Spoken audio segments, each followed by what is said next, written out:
Here we go.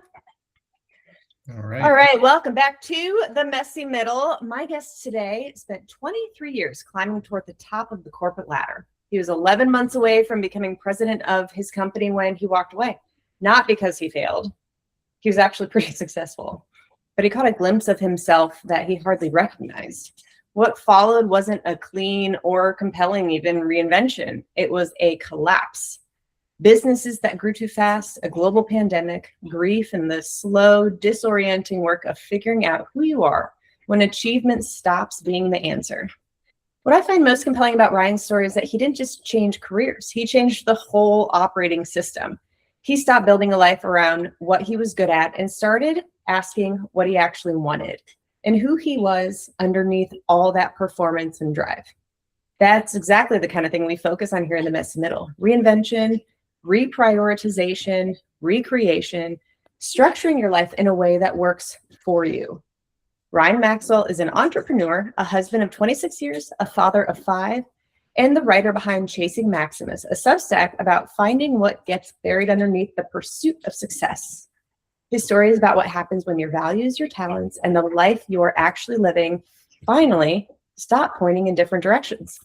Ryan, welcome to Notes from the Messy Middle. Awesome. Thank you for having me. Now, I want to start before the businesses and the breakdown. You grew up being called Crying Ryan. Tell me about that kid and what he decided about himself because of it.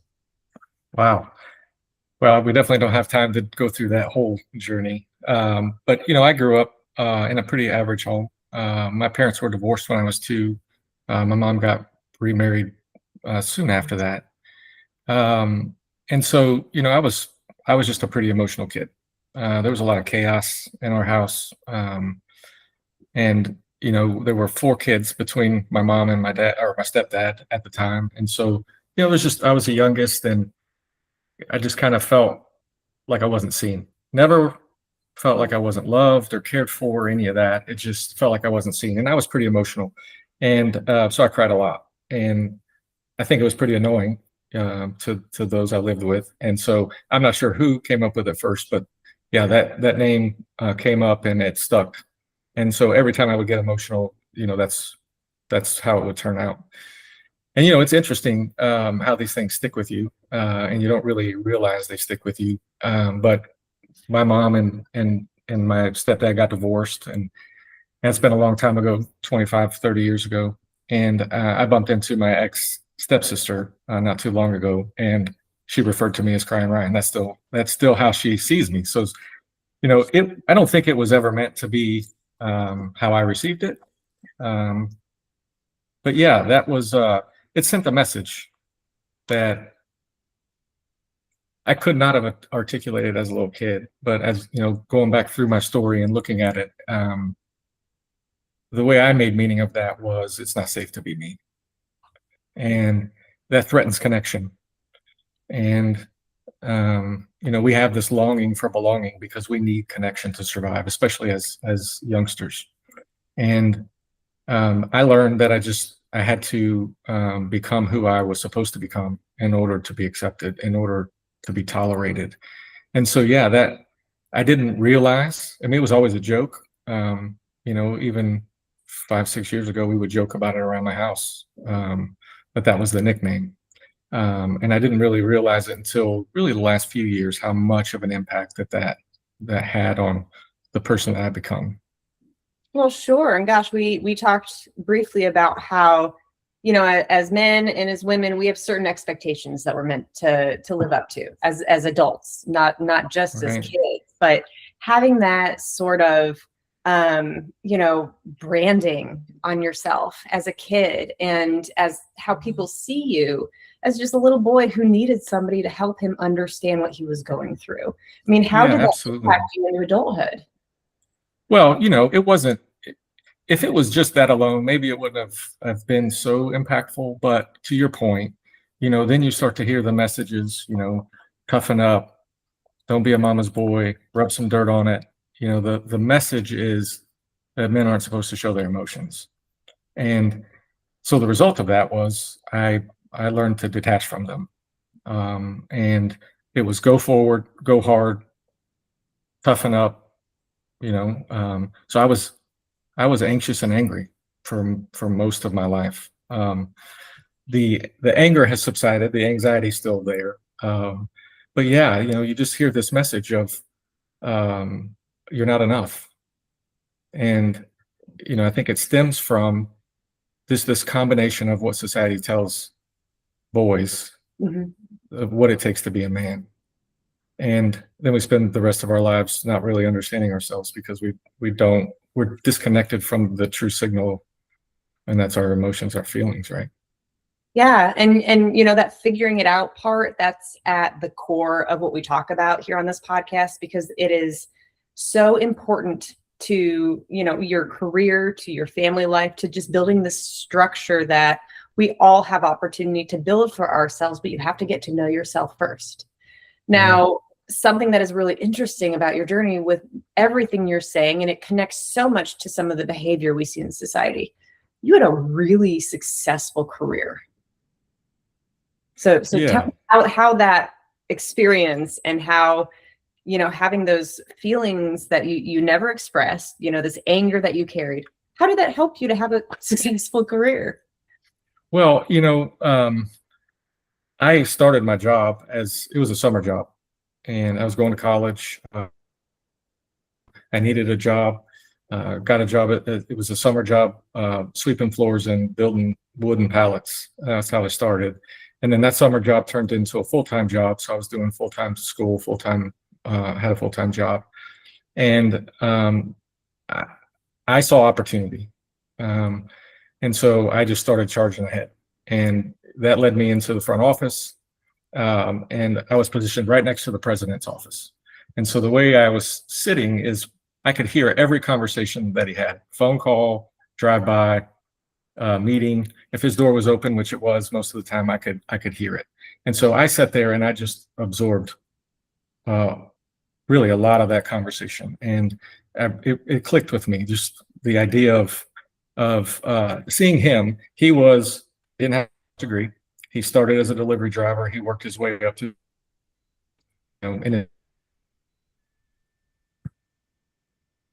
well, if he could do it, then why couldn't I? And I was working in finance, so I had access to payroll records, and I saw what he was making. And so those two things was like, well, he's making this. He doesn't have a degree. I don't have a degree. I want to make that kind of money. I want to have that kind of position. So at that point, I was going to become president of the company.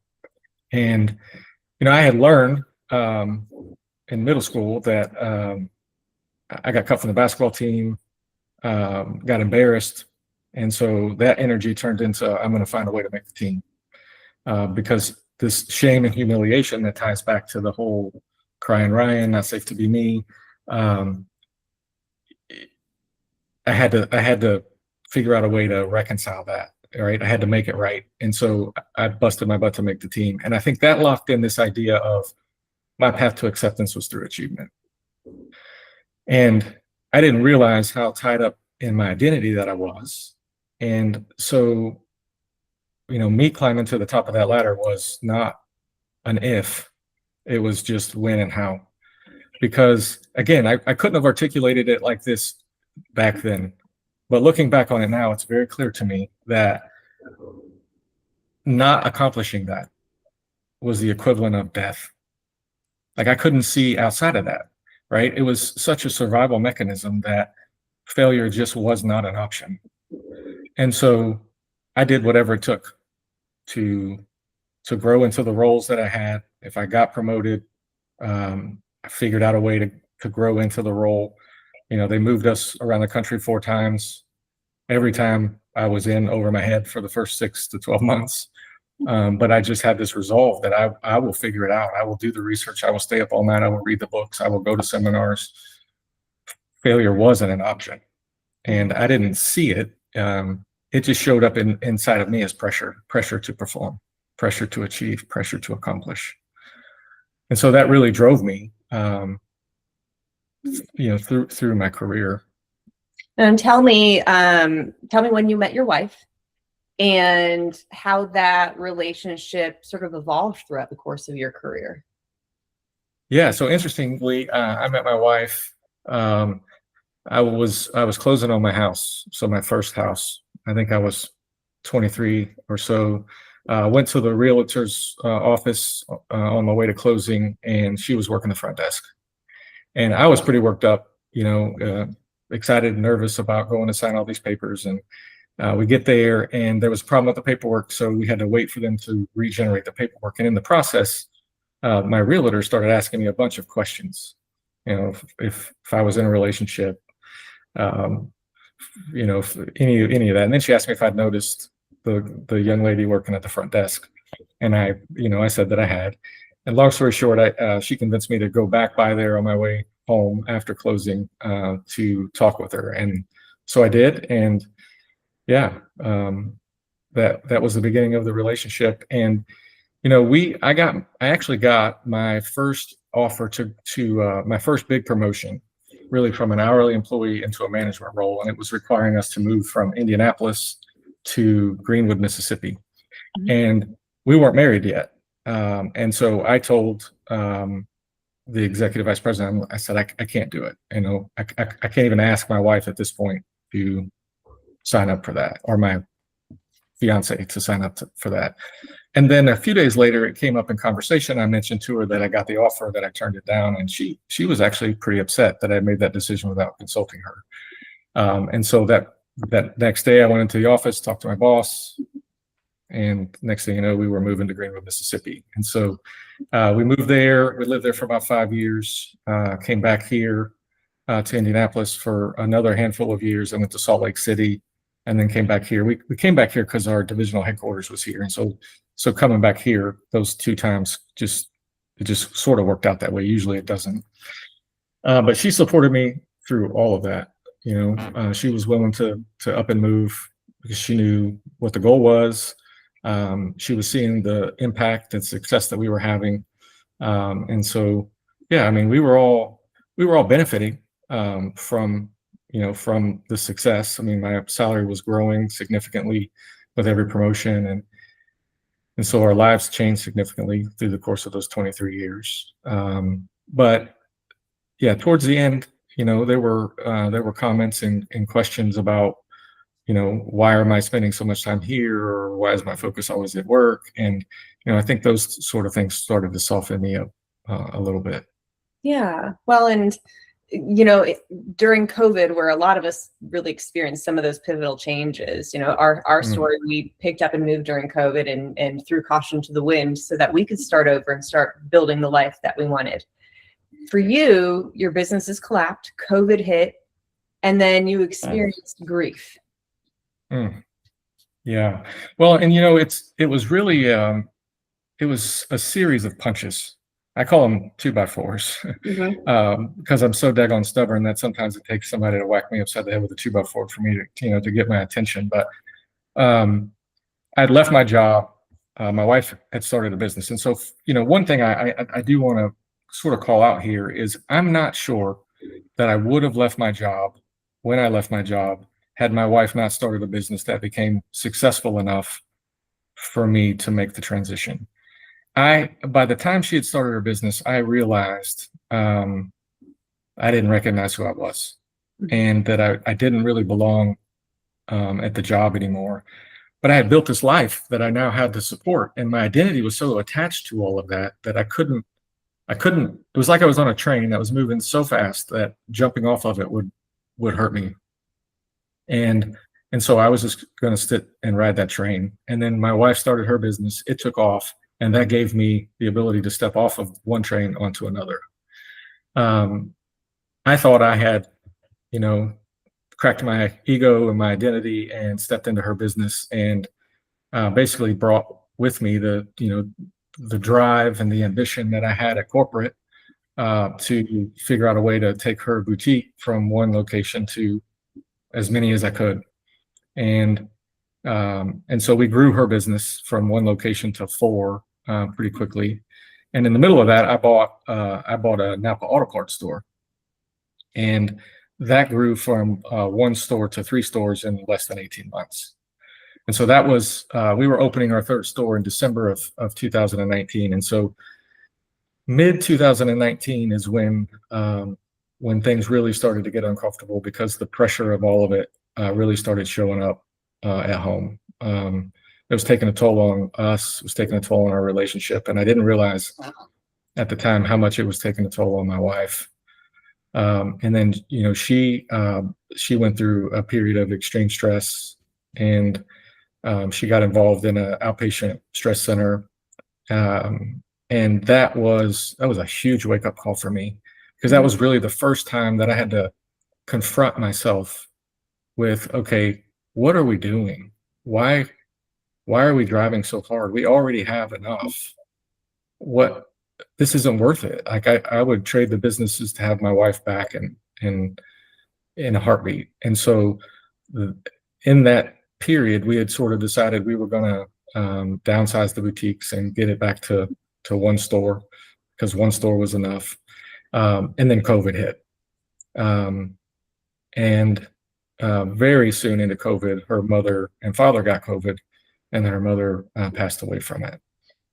And at that point, my worldview completely collapsed.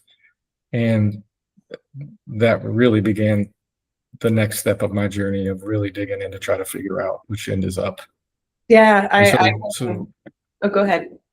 No, just so yeah, these past 6 years have been 5 years, whatever it's been, have been intense. Yeah, I can certainly understand the challenges that follow losing a parent. My husband lost his father-in-law when we were in Indiana right before COVID. Well, a couple of years before COVID. But it all kind of piled up in similar fashion, where you wake up and you're thinking, what is my life? Why am I working so hard just to continue working so hard? Right. And then facing the reality that it could all be over in an instant. Mm-hmm. And then what? Yeah. So then what happened? Yeah. Well, I've always been extremely curious. And I've always had, this drive. Really the drive was, tell me I can't, and I'll show you that I can. And then that sort of turned into, well, this doesn't make sense to me. I need to figure it out. And so I really dug in. I started reading books. I've always been a reader and a learner, but it was all driven towards leadership, management, logistics, supply chain, all the things that I was responsible for in my career. And then things sort of shifted to, I was reading about meditation and other forms of religion and psychology, neuroscience, listening to podcasts. And that honestly, podcasts what really gave me this new path of understanding, listening to, experts talk about things in a way that I really hadn't heard them talk before. And so I was really questioning everything. Like, what do I believe? Why do I believe it? What's driving me and my behavior? And then, there's a book that I absolutely love. Jim Collins wrote it. It's a business book, How the Mighty Fall. And in it, he talks about the 5 stages of decline. And first one is hubris born of success. I'm like, whoa, that sounds a lot like my story, not just a business story. And then it was the undisciplined pursuit of more. And again, that really stuck with me. And so I kind of used that framework to start working backwards to figure out my life. Businesses are created by humans and they're ran by humans. And so the dysfunction that exists in organizations also exists in our personal lives. And so it was very transferable to the work that I was doing. And so it really came down to getting serious about understanding what matters to me, what my definition of success is, and how do I create the life that I want to live, not the one I thought I was supposed to live. I love everything about what you just said. So much of what I have focused my position on is this idea that society presents work and personal life as 2 separate things. And what I really learned and wanted to embrace when I became a mom I went through this loss of identity and then had to figure out who I was as a parent. And I didn't want to let go of that professional side of me, but I couldn't figure out with the cost of childcare, with the expectations of the 9 to 5 workday, with school schedules, how I was supposed to do that, because none of it is really structured for the whole person. And I didn't want to segment myself. I am at work who I am at home. And so this idea that it's not a holistic approach to your life really bothered me. And that's kind of when I went down my journey of figuring out, well, how do I structure my life so that I can be the best version of myself anywhere I want to be, not just at work or not just at my kids' soccer game. I wanted to be there, and I wanted my kids to be a part of that journey.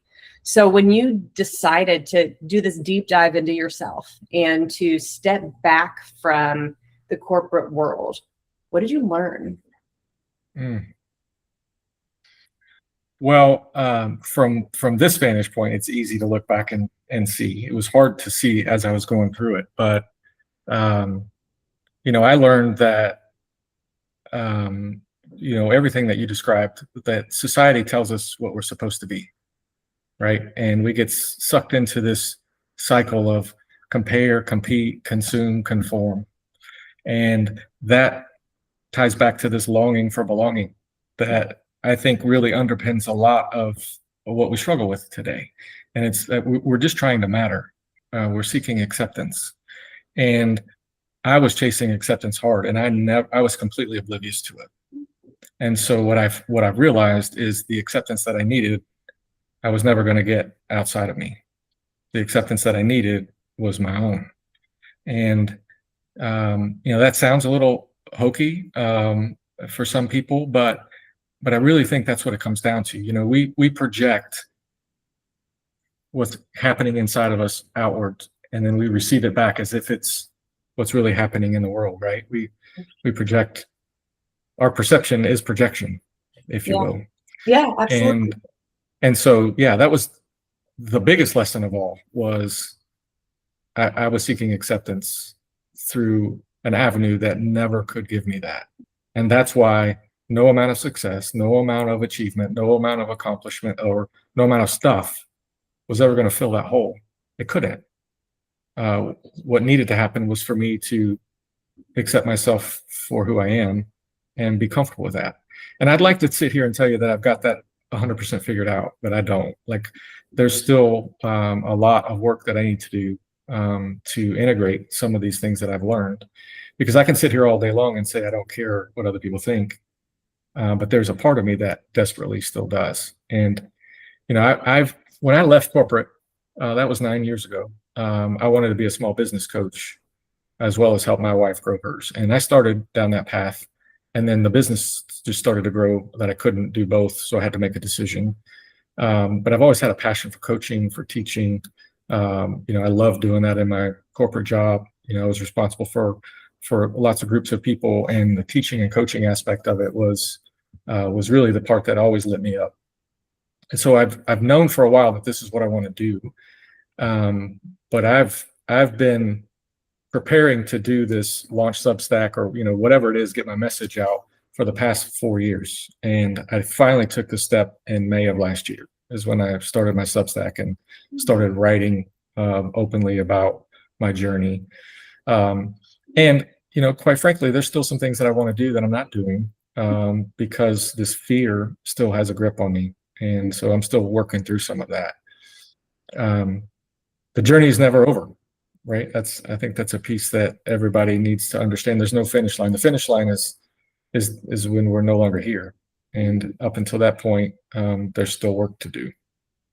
Yeah, I think and hopefully Substack and writing has been additionally therapeutic for you. I know it has been for me and for so many. And being intimidated or, fearful of starting your own platform like that is something I think a lot of us go through, and working through it is really what we talk about here. Just get started, and eventually it will become more clear. You will become more confident as you connect with folks who similar to me, who really resonate with what you have to say and know that there is value in what you bring to the table. Yeah. And so tell folks a little bit about Chasing Maximus and what you talk about there.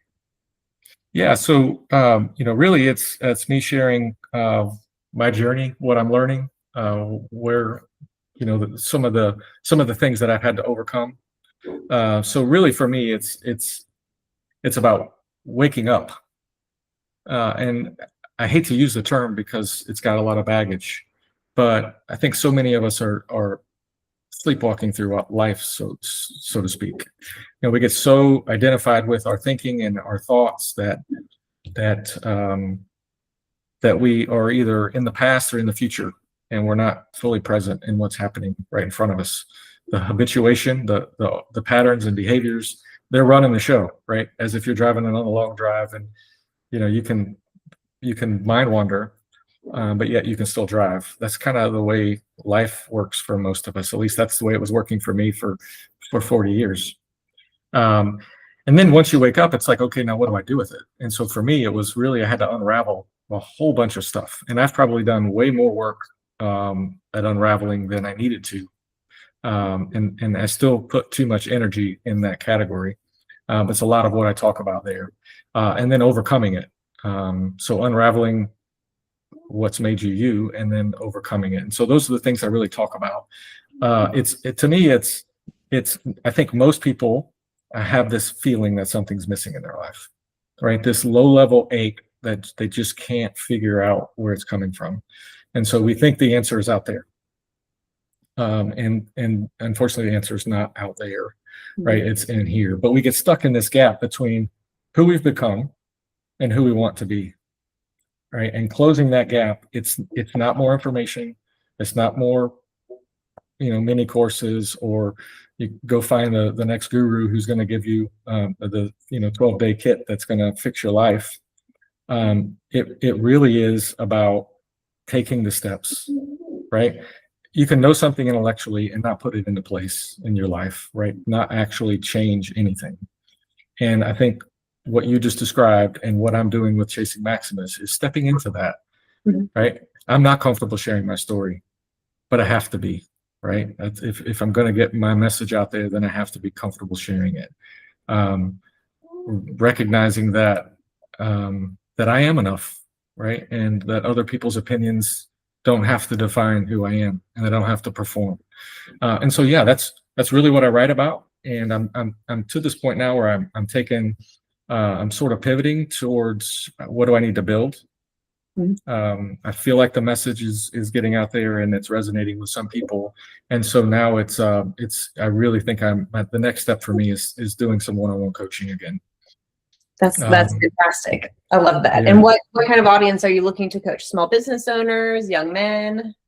Yeah, well, that's something that I've wrestled with a lot. But for me, I think I'm just best positioned to serve the person that I used to be. And so that high-performing guy who is doing everything he was told he was supposed to do, and yet this ache will not go away. This feeling that something is missing from my life, they can't seem to shake. And most guys won't say that out loud, and so it's just trying to put out content that hopefully unlocks something in them that says, oh, wait a second, that sounds familiar, or I've felt that. The things that helped me along my journey was really hearing somebody say something in a way that I was feeling, but I couldn't say. I just couldn't put it into words. And then they put it into words. I was like, oh my gosh, that's what I'm struggling with. And so that's really my hope is, look, I don't have this figured out. I can share with you what I've learned. I can share with you the things that I've done to help me. But, Chasing Maximus is not the path, it's a path. And there are multiple paths, probably an infinite number of paths to get to the end destination. And mine is just one of those. And it may work for some, it may not. Yeah, but you're living by example. You're leading by example. And I think that's the strongest thing you can do. And you're learning as you go. And that's exactly what we talk about in the messy middle, is that you don't have to have it all figured out to start. Just start. And people connect with honesty, they connect with vulnerability, and they connect with authenticity. And so, especially young men, and we touched on this a little bit before, young men in particular are struggling right now, as a demographic, as women have elevated themselves and have been empowered to do more. And we, of course, still have a long way to go. But what I keep coming back to is this whole societal structure that we have to follow this path and we have to do things a certain way. And when we moved during the pandemic and started to kind of find our footing here in Columbus, Ohio, that was when I started to think outside the box and was like, I don't want to do that. I don't want to live according to someone else's rules. I wanted to make my own rules, my own path. And that's, essentially what you've decided to do now as well. And you're learning as you go. So what would you tell those young men who are thinking that they have to be this, strong patriarch, money-making machine, saying like, hey, you can take a softer route and you can still have success with that, but don't forget who you are and what's important to you in the process? Yeah, well, I think this message is important for all young people, whether they're boys or girls, but it's, at some point, it's required for all of us to determine what it is that matters to us and not get caught up in what we are told we're supposed to do, or what society's definition of being a real man or a real woman is. This constant comparison. We live in a different world today than when we were younger, and our kids are exposed to so many more points of comparison that it's overwhelming. It's overwhelming for me as a 52-year-old man. I can't imagine how overwhelming it is to my 13-year-old son when he's on social media or texting with his friends in these large group chats and whatnot. So yeah, for me, it's getting ultra clear on what matters to you, what really truly matters, and then building your life around that instead of following the script, right? And go to school, get a job, get married, and climb the ladder. That just doesn't work, because your life is built around that versus the other way around. And you don't have to be Mr. Tough Guy to be successful, right? I mean, there's this form of toxic masculinity that's out there that is bogus. And I think men are aggressive, and men do have a drive, and they do want to provide, and there's nothing wrong with that. But there's also nothing wrong with sharing that responsibility, right? And figuring out together how you want to build your life. And I don't think we're ever taught how to do that. And so helping kids learn that lesson, learn how to be human. They're not going to learn it in school. Society's not going to teach them. And so, yeah, I don't know if I really answered your question there, but yeah, you certainly did. And I think the only thing I would add to that is it's okay to cry. And if your kids cry, ask them what is wrong, right? Yeah, absolutely. Yeah, that's been a big thing for me is, my boys are younger. My girls are older. My boys are younger. So I have a 13-year-old son, and 13 years old was when my life was falling apart. I got kicked out of my mom's house. I was just in a really bad place. And I look at my 13-year-old son now, and I can see myself in him. And, I have a lot more compassion for what he's going through. He still pushes my buttons, and I still lose my cool, and, the normal things with a 13-year-old boy. But I'm never going to ridicule my kids for having emotions. Yeah. That is one thing I took away from my childhood is I'm never going to make you feel stupid because you're crying. And I can't stand it when others do it, when I see it, So yeah, definitely teach your boys how to feel. Yeah. And your girls too. Yeah. Well, and I feel like there's a balance between raising our kids to be strong, to be able to face the challenges of the world, but also to be soft at the same time. I don't want my kids to ever lose their sensitive side, to ever, feel like they shouldn't empathize with the people in the room and what's going on. My middle child is very much empathetic. And if I'm off kilter a little bit, today I was tired because daylight savings is the devil. And she picked up on it so quick. And instead of staying in that place and continuing to just fester in my own feelings, I took a breath and I remembered I am here as a mom, as a human, And I told her, I said, I'm sorry, I'm really grumpy today. I'm exhausted. It is not your fault. You don't have to fix it. And just that little conversation lets her know, like, oh, okay, so she's upset, but that's okay. It's not my fault. And we can now move on.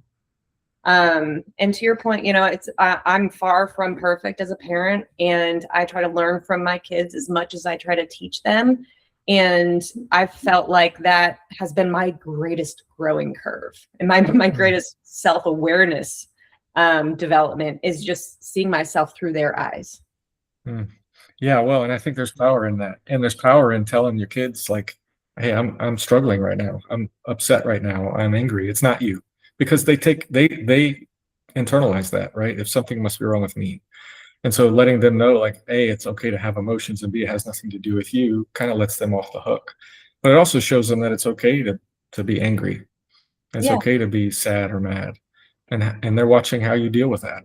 And that's an area, I'll tell you, I just haven't done a great job historically. Hopefully I'm getting better, but yeah. Well, they see you working through it, though. And I think that's just as powerful as the result of it, is that, you've acknowledged that there's something in yourself that you want to improve. So you're working through it out in the open. Right. Yeah. No, that's the power. I really do believe that's the power. Allowing them to see it real time, not hiding it from them. Yeah. I think that's important. Well, Ryan, this has been such a wonderful conversation. Thank you for bringing your story to the masses. I feel like it's so important, from a dad's perspective, from, a corporate success perspective, and just, like we talked about, from society in general, learning that you don't have to follow the prescribed path. You can do things a way that feels right to you, align your values, what is important to you, what you're interested in learning about, and then what you're good at, what you're talented in. And if you can find alignment amongst those things, I just think opportunity will be waiting for you. Yeah, I couldn't agree more.